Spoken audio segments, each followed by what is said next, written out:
And we're coming back to you live from the park. I'm Sean. I'm Zach. Oh my gosh. I just had no idea how to respond to that. Ooh, doggo. In reality, I'll tell you later. It wasn't me. I don't even touch her. I think it was just her work. Dude, that's She's having an affair at her work? Yeah. LOL.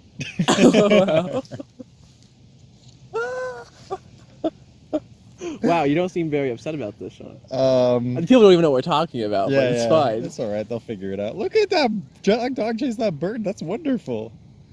He's having the time of his life. Dude. Yeah, screw Spicy Nuggs. This is what we're doing. Look how funny is it? I'm filming it. That is the happiest. Go, doggo. Go.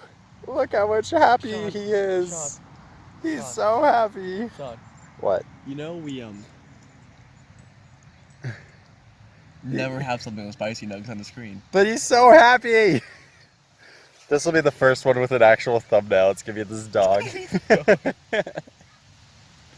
Anyways, he's too far away to be seen now. Your face is too far away to be seen.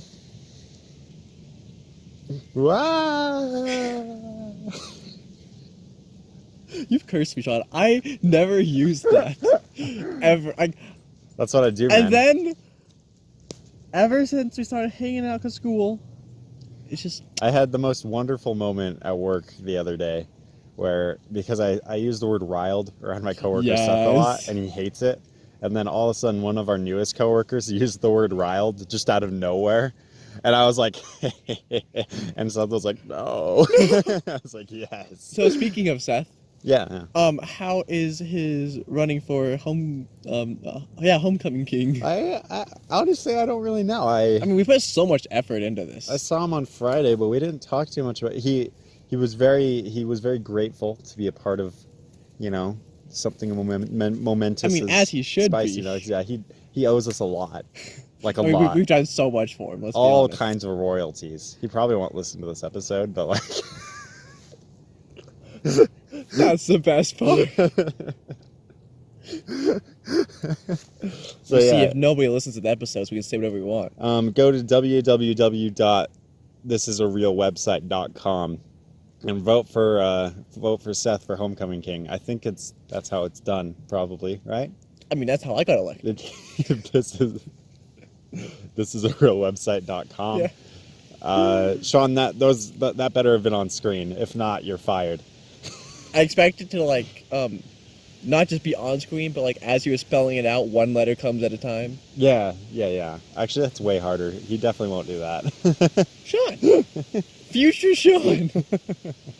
Don't let me down. Fine, one letter at a time, but the trick is there will only be one letter on screen at a time, Yeah. which will take just as long. Just as long. Anyways, look how much fun that dog is having. I wish I had that much fun. You're not having that much fun with me right now at this very moment while we talk about whatever? Am I supposed to have fun doing this? Oh my gosh, a baby is entering the field. Baby versus dog. The dog's still after the bird, though. Dude, that dog? I think because it's only distracted, cares the baby about could the potentially win this fight. Oh, doggo's heading. It's like, the race. Why can't the race? Like Yeah. black people? Or? Slow and steady wins the race. Come on, man. What?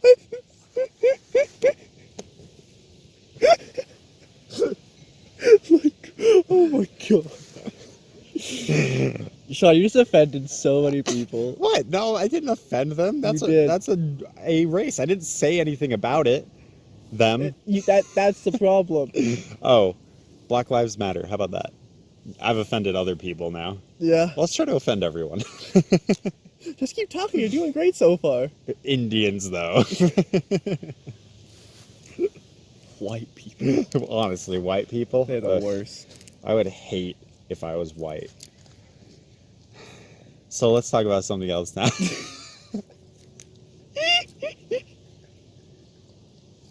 I love That slight pause, and then you're looking over at me. Oh my gosh. Okay, but there is something. We always go back to insulting Jacob. We haven't done that in a long time. Jacob is his own race. Dude, did you hear that Jacob has moved back to Lehigh? I mean, Like, I for realsies? I kind of assumed so, since he was like, "We need to go hiking." Well, it was so funny 'cause he texted me last night. 14 miles. And he's like, "Do you want to hike?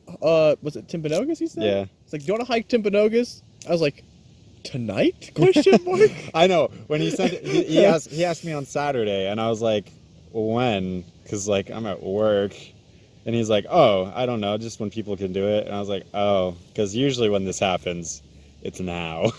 I know. I was just like, "You think you'd say like in a month maybe?" You know? Yeah, That's what he told me after the fact. He didn't specify, not in the least. But are you excited to hike Timpanogos? Are you gonna survive? Oh. See, because like I know he's asked me and Corby, and me and Corby, Why did I agree to this? Me and Corby, like, not that either of us are really in shape, but we're both decent hikers. You know, we got some stamina within us. I hiked once last year. And Jacob is Jacob, so he always has energy to do things. But And then there's Zach. But Zach. Oh, hit me with it, Sean. What are you trying to say, huh? Well, you got that frail little body of yours. Go on. And long sleeves? Long sleeves. They're rolled up. They're rolled up. Okay, you can see my pasty white You think you're gonna make it on this hike if you're wearing jeans and a long sleeve shirt? Do you have other clothes? Yeah! I'm not gonna wear jeans on a long sleeve shirt. Actually, I might wear jeans. I can't even picture you in shorts. Why can't I picture you in shorts? I own like one pair of shorts. I don't like shorts. Are they cute? Oh, dude, they're like booty shorts? They got a butterfly on the That's butt. what I was picturing. Oh, you got the spicy nugs. I bought the merch. Yeah, you got the spicy nugs. You got them before they came out, really. But trust me, they're gonna. I'm not even gonna ask Naomi. I'm just gonna like take the picture and like erase the bottom part of the sweats. But I don't know how to do that, so it's just gonna be colored over in a different color. That's the most amazing thing I've heard all day. Anyways, yeah. Yeah, Jacob was making fun of me. But he's like, "So Zach, you might want to walk up the stairs at least twice a day." I was like, "Okay, I see how it is." How about shoes? You got like any shoes besides those? Are they gonna survive? Oh, they'll be fine. Okay. I just thought I'd check. I'm worried about you, man. And if you die, I'll like... I mean, it's no big deal. You're very replaceable. I mean, Corby lives closer. He's more talented. He can fill in my shoes. Exactly. Well, can I tell you a secret? You and everyone who listens. Of course. Which is like 3 people, so it's still kind of a secret. Tell us a secret. I don't like bringing Corby on the show. Corby's one of the people who listens. I don't like bringing Corby on this show because I fear that people will love him so much more than me that I will get canceled. How do you think I feel? I mean, I'm the bottom of the barrel already.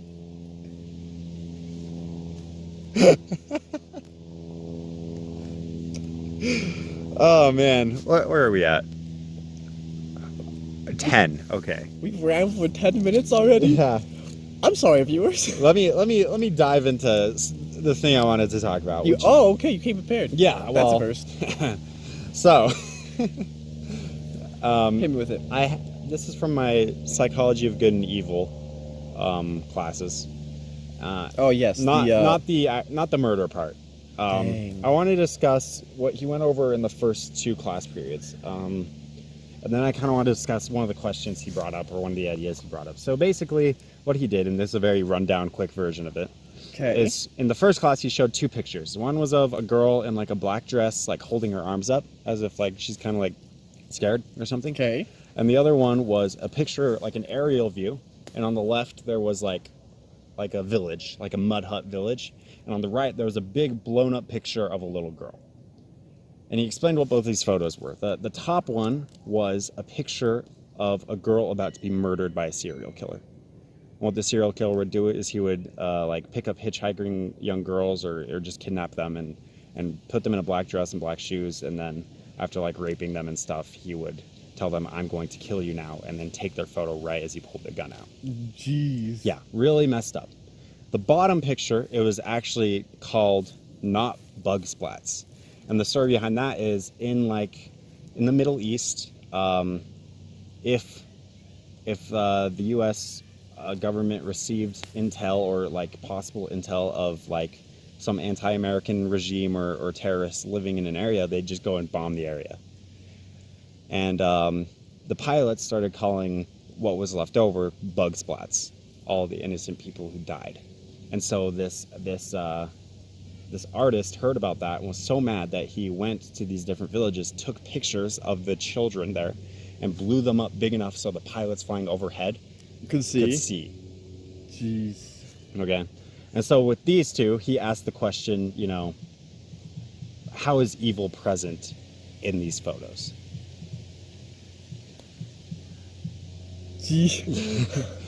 So, and basically, and he expounded more upon it, but because of time, I'm not going to go too far into it. But basically, what we came down to... I'm all excited about this now.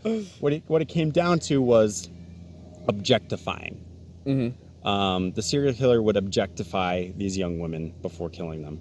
And obviously that seems way more harsh than what the pilots were doing, but still what the pilots were doing was objectifying people as just bug splats, when in fact they were people. The interesting thing about that is, after those pictures went up, the number of pilots with PTSD skyrocketed. Jeez. Because they could now feel the guilt. I bet, because they're not just, little splats on the ground anymore. Okay. So then the next day, he showed two pictures again. And one was like people wearing like very formal clothes, giving food in some kind of setting, right? And then the one below, oh no, can I remember it? Crap. This picture must have yes. No, it was really good actually. It was a guy, like kind of a black and white photo holding like children. Okay.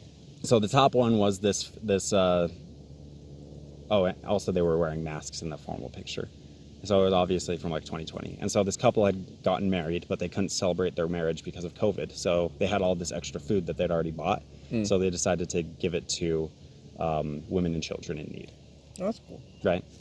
And then the bottom one was, I think he was an ambassador for the Czech Republic or Czechoslovakia or something from Germany in World War II. And he heard about what the plan was for what the Germans were going to do. And so he went and he basically smuggled out, I can't remember how many, I think it was like 200 children out of the country. And no one ever knew about that until like very recently, like within a year or so. Dang.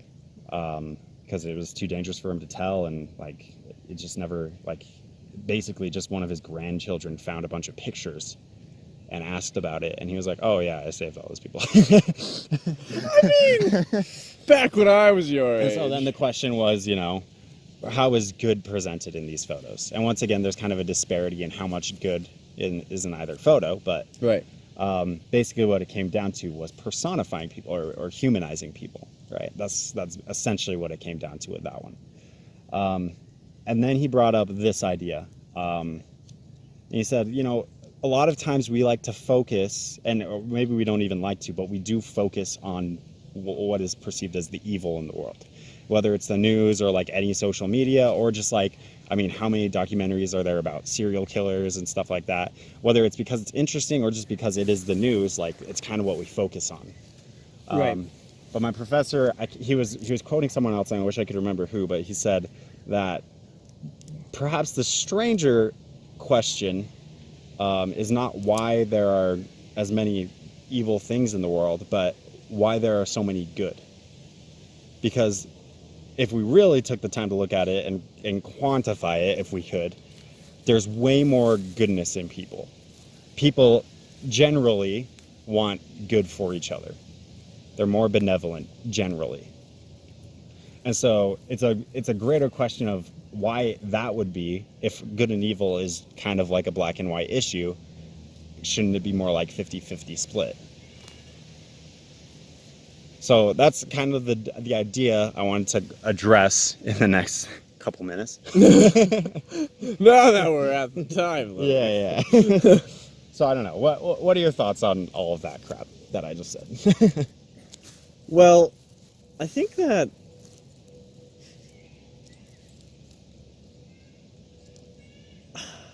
I'm gonna sound so bad for saying this. I think evil is more interesting. I think that's why it's a lot more prevalent in like maybe, and I feel like it can be used as a tool, Right. especially in the media and Yeah. And movies. Is like I feel like if you want to get a message across by introducing an evil, it can do, and then having the good next to it can do so much more than just like, oh, look at this good thing, right? You're right. I feel like by having an evil, you're like, oh man, Yeah. it makes you want to do more good. Well, I mean, first off, that was the first conclusion that you drew was what I kind of came to, was that like we like to, outliers are interesting, you know? We're not very interested in the middle clump of data, you know? We're interested in those people who do go kind of crazy and want to kill people and who don't feel anything and stuff like that, because it doesn't make sense to us. We want to understand it. But I didn't think about like the tool that it can be. And like, frankly, that's my psychology of good and evil teacher used the same tool, because the first class period, he brought out these very shocking images and stories behind them. And he used that tool to like really draw us in. And then the next one, he compared it to some very good images. Right. Imagine if it was the other way around. Yeah. You saw the good pictures first. You'd be like, oh man, that was such a good thing, right? Yeah. That's awesome. But like, because you had, maybe not, but like, if I was there, I would imagine that because I had seen the last class period, these like completely evil deeds, like the good things are just that much more impactful. Yeah, absolutely. Yeah, no, I definitely agree. It's interesting. So, I have a question before you go on. No, you're good. Do you think that, well, how do I want to phrase this? Is evil necessary for like just the average person to want to do good? Like, is that drastic evil? Or say there was no outliers, would we still have the same drive? I think people would still be generally good. I agree. Because, like, as a child, you don't know about murder and stuff like that, but I think you still feel guilt if you, like, push another kid. Like that time I tripped Corby after saying, hey, buddy, and he fell flat on his face. I still feel bad about that, even though I bring it up every now and again and we laugh about it. It's like when I made fun of Sean's pajamas. It was haunted for years. We spent years just being like, I can't believe we did that. And, like, that was fourth grade? Like, it's such a small thing that happened between us. But it was like fourth grade, and we maybe because we didn't understand those larger outliers, that it was such a big thing. Because I would say now, I can be pretty harsh to people, and at the end of it, like, not necessarily feel this horrible guilt that's going to be with me for years, like I did then. But maybe it's because I have something worse to compare it to now. So, in another world, then, if there wasn't these drastic evils, then like maybe just simple wrongdoings would seem like oh my gosh, I can't believe that person did that, right? That's interesting. And I mean, I guess it always goes back to like that perspective. Yeah. And that's my professor said that's kind of what he's going to try to get at throughout this semester, is.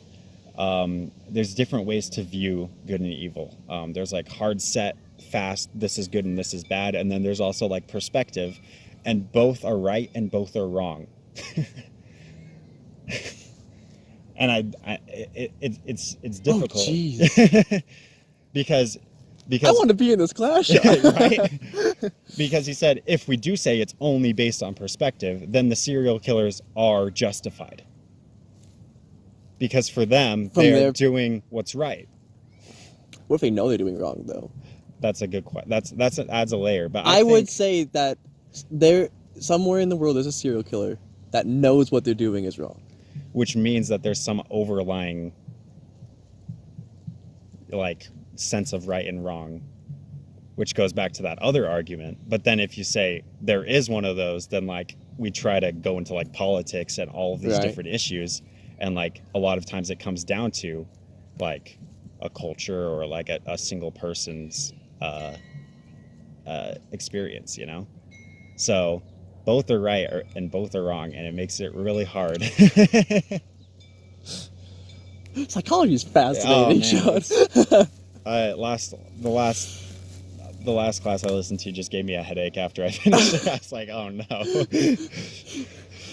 We weren't quite at tall man levels of like me having a panic, but like we were getting You're close. getting there? I was like, oh no. Just wait till next class. I need to listen to a class today. We'll see what happens. But so yeah, those are some interesting questions to ponder. I like the idea of because of how drastic the bad we know is, some of the bad we do doesn't seem as bad. And so if it was gone, then those would be the drastic ones, and it can like kind of forever like work its way back inward. I think that's a very It's interesting because you have concept. something to compare it to. Yeah. It's like if I say I pushed it down this hill, I'd be like, oh man, I feel bad, but it's kind of funny. But like if there wasn't anything to compare that to, Yeah. it could be like, what? That's horrible. But So I guess that's another point of like the good and evil debate is like there has to be comparisons in it. Otherwise they're just actions. And I mean, any action can be construed as good or evil. so when you first started talking about the pictures, this came to mind, and I don't want to derail us, even though we're pretty much out of time now, I'm pretty sure. Yeah. So final thought, do you think there was any good in the evil pictures they showed? So now that, because that's kind of what he And went vice into versa. a little bit. Because with the serial killer, first he pointed out, and he said, I'm not trying to excuse him, I'm trying to add some layers to this. He was beaten by his mother as a child. And oftentimes those beatings would come when his mother came home with some man, and she would be dressed nicely in a black dress and black shoes. So adding some kind of layers into that, or some, not justification, because once again, I don't think we should justify murder. Right. And then, you know, of course, with the airplanes, like, it always comes back to, like, they were following orders. They're trying to actually destroy evil, but in the process, destroying innocent. In the end, the action was evil. Yes. But there's always more. You can than meets the go eye. back to, okay, well, what about the people who gave the orders? You know, whoa, why didn't they? Wasn't there another way they could have done this, or things like that? With the good pictures, the first thing that comes to mind with the giving out food one is, What's the reason for it? yeah, why the picture was taken in the first place. Right. Because if you're truly being good, you don't really need to be seen. And somehow this photo has worked its way into my classroom. John, this is going so perfectly to a topic that I wanted to talk about next. Dope, man. Can you think of? I can't think of with the old man though. I can't think of. I feel like that's a purely good action. I can't find a spin on that because he kept it secret for 70 years now. Well,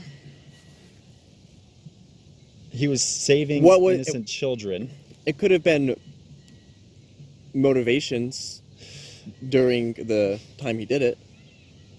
Like, what if it, like... It feels like he had everything to lose if he was found out. It's true. Though. I don't know. It's hard to say because we don't know the whole story with that, or, Right. or with any of them. So it's all just conjecture and but So I mean, what about doing a good deed for a selfish reason?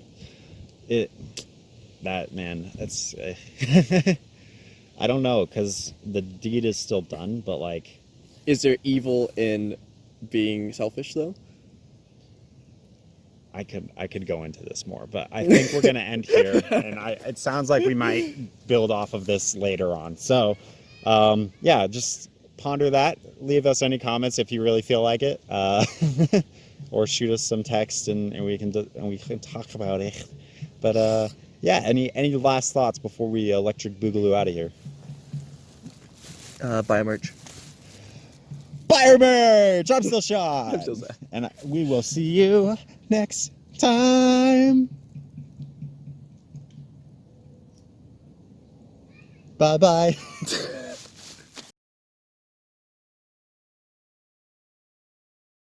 Speaking, everybody loves to speaking,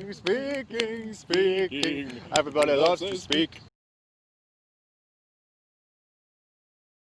Really working on dispatch of my face. It really shows, you know? Oh, wow. Oh, gosh. What a way to go. Did I mention this to you? Every time I burp now, I like let out a little, oh no. Oh, yes. I was driving to school with my brother and sister yesterday, and I kept doing these tiny little burps and just going, oh, and Nikki was just like, what? Sean, you overreact so much now. You sound like you're gonna die. I can't even hear the burp over you dying. That is actually awesome. Yeah. So, I told Allison I was going to confront you about something the other day. Oh, let's start the episode so you can... No. Oh, no? It's really short. Okay. I heard Allison's been holding hands with someone every week. What? Who? I don't know. I was coming to you. The end.